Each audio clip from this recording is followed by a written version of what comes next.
Faltan 12 minutos para que sean las 7 de la tarde. Seguimos en Por Tu Salud y llega el momento de formular la pregunta de hoy. ¿Cuál es la pregunta de hoy, Patri? Hoy preguntamos qué son los sarcomas y cómo debemos tratarlos. Nos responde a esta cuestión el doctor Ignacio Lobo, es ginecólogo y obstetra especialista en ginecología oncológica, cirugía de la reproducción endoscópica y robótica, histeroscopia y laparoscopia.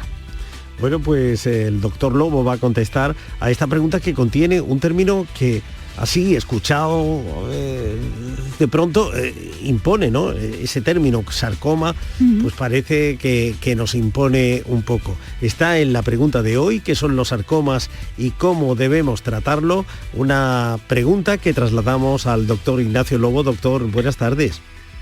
Muy buenas tardes. Esa palabra impone, sarcoma. Sí, sarcoma es uno, digamos, de los tumores, de los tipos de tumores más feos que podemos tener en el cuerpo. ¿Y qué son? Pues tumores, pero ¿cómo debemos tratarlos? ¿Cómo debemos, sobre todo, advertirlos, no? Bueno, los sarcomas en realidad hablamos de un grupo de tumores porque pueden afectar a diferentes estirpes celulares. En el caso de las mujeres, los tumores uterinos, pues tenemos tumores de leiomiosarcomas o sarcomas también del estroma endometrial. En general, el tratamiento básico es quirúrgico, esa es la base fundamental del tratamiento. ¿Cómo se pueden diagnosticar o cómo se pueden...? Generalmente cualquier mujer en una edad, sobre todo posmenopáusica, cualquier sangrado nos puede dar la pista de que algo está pasando mal, bien tanto en el endometrio como incluso que puede ser un sarcoma. Y quizá muchas veces también son hallazgos que podemos encontrar en las propias revisiones ginecológicas, ¿no?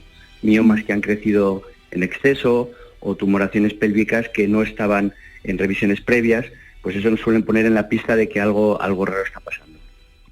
¿Qué diferencia, doctor, hay entre el sarcoma, el carcinoma y el mioma? El mioma se define de los otros dos porque básicamente es benigno. El mioma es un tumor benigno de las células musculares de la pared del útero y entonces desde el punto de vista, vamos a decir, de esperanza de vida no modifica, es decir, son tumores benignos que se podrán tratar de diferentes formas, extirpar o no, pero que nunca van a condicionar una alteración en la esperanza de vida. Y los otros dos son malignos. El carcinoma generalmente obedece a células de estirpe bien epitelial o bien de células de la mucosa, carcinoma, y el sarcoma son tumores generalmente de las células de sostén de los órganos. Por ejemplo, tenemos sarcomas del estroma endometrial, sarcomas de fibras, también de fibras musculares, es decir, no son de células propias del órgano. Por ejemplo, en el endometrio tenemos el adenocarcinoma de endometrio, en el ovario tenemos el adenocarcinoma de endovario. Los sarcomas serían tumores de las otras células de sostén de los órganos. Y hay un momento de la vida, hay una edad donde este tipo de dolencias, de enfermedades, puede plantearse con más frecuencia, doctor Lobo. Como casi todos los tumores, el riesgo aumenta con la edad. Es decir, cuanto vamos cumpliendo décadas en la vida, el riesgo es mayor. Diría que los sarcomas son muy poco frecuentes en la edad por debajo de los 40 años. Generalmente a partir de los 40 su incidencia empieza a subir y prácticamente podríamos decir que lo más frecuente sería 60, 70 años. En esas décadas son las más frecuentes. Y no más allá, digo, porque la esperanza de vida se ronda en los 80 y algo, ¿no? Entonces, quizás esas serían las décadas. Tenemos casos más jóvenes, pero no es la frecuencia habitual. Yo le quería preguntar, doctor, ¿cuánto tiempo se puede vivir con un sarcoma sin tratarlo? Pues si te digo la verdad, depende la localización del sarcoma, pero en general te diría que poco. Los sarcomas son tumores muy agresivos, se diseminan rápidamente, bien por vía hematógena, más que por vía linfática, es decir, que tienden a metastatizar rápidamente y los metástasis suelen ser metástasis en órganos tipo, por ejemplo, el hígado, el pulmón, incluso cerebrales, y sin tratamiento diría que son letales en cuestión de, pueden ser incluso meses. Me está acordando ahora, doctor, del sarcoma de Ewing, que es el segundo sarcoma óseo más frecuente en la edad pediátrica.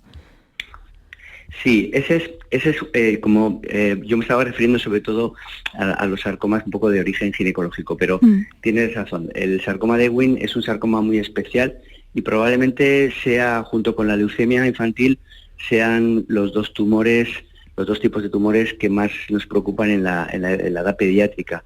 Y además con las connotaciones que tienen, primero por el riesgo de mortalidad, incluso por el riesgo de mutilaciones y tratamientos agresivos que damos a estos pobres niños, porque niños y niñas me refiero, porque porque es una edad muy temprana en la vida.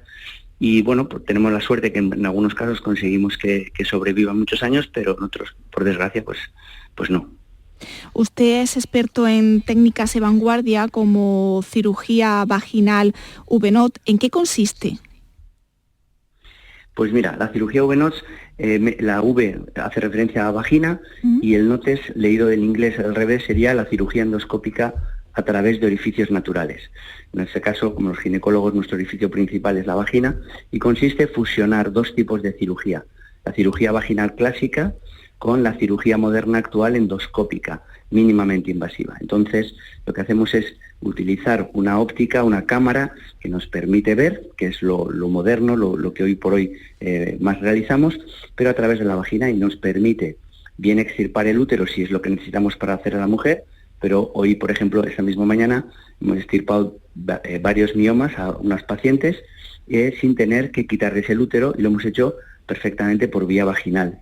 Entonces, es lo que llamamos la cirugía sin cicatriz. Queda alguna cicatriz, lógicamente, en la vagina, pero esa cicatriz no es visible y es apenas molesta o dolorosa, con lo cual la recuperación de las pacientes es excepcional. En fin, doctor, que por recapitular, el sarcoma representa un desafío a nuestra salud bastante grave, pero en las debidas circunstancias, con la debida antelación, quizás hay margen para la esperanza.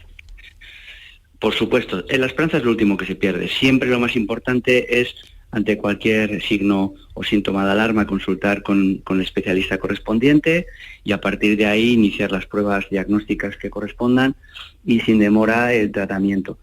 Como os he dicho un poco al principio, el tratamiento generalmente se basa en la cirugía, en la extirpación, y en algunos casos, van apareciendo diferentes tratamientos coadyuvantes, modificaciones de quimioterapia. Generalmente los sarcomas no suelen ser muy agradecidos a la radioterapia, pero bueno, con todo, con un diagnóstico lo más precoz posible y con un buen tratamiento, generalmente conseguimos que los pacientes sobrevivan bastante tiempo. Bueno, pues hay que incidir en eso, ¿no? En lo precoz del tratamiento, en acudir al especialista, al médico, en cuanto aparezca un síntoma que nos haga sospechar que algo no va bien en nuestro organismo. Exacto. Pues eso es. Esa era nuestra pregunta para hoy, ¿no, Patri? Exactamente. Yo, para terminar, solamente le quería pedir al doctor qué aconseja que se haga cuando se diagnostica un sarcoma, sobre todo a las mujeres, doctor. Bueno, pues depende de dónde se establezca el diagnóstico. Si el diagnóstico se establece en una consulta externa, en una consulta ambulatoria o en tal, lo primero es, digamos, que sea referenciada o remitida a un centro donde se haga oncología de primer nivel. Es decir, los hospitales terciarios de cada ciudad generalmente tienen unidades específicas de oncología, en este caso ginecológica, y ahí están absolutamente preparados tanto en conocimientos como en técnicas quirúrgicas, como para poder darle una salida lo más buena posible, es decir, el tratamiento quirúrgico, poderle hacer las pruebas diagnósticas correspondientes. En cualquier caso, ir siempre a un sitio de confianza, a un sitio que trate casos. Es decir, aquí en esto es mejor que los centros se estén aglutinados y que vean muchos casos al año, porque es donde mejor se realiza la cirugía, más experiencia hay. Es decir, no acudir a un centro pequeño, porque ahí realmente la experiencia que pueden tener siempre es más pequeña. Doctor Ignacio Lobo, gracias por atender nuestras consultas. Buenas tardes. Buenas tardes, gracias a vosotros.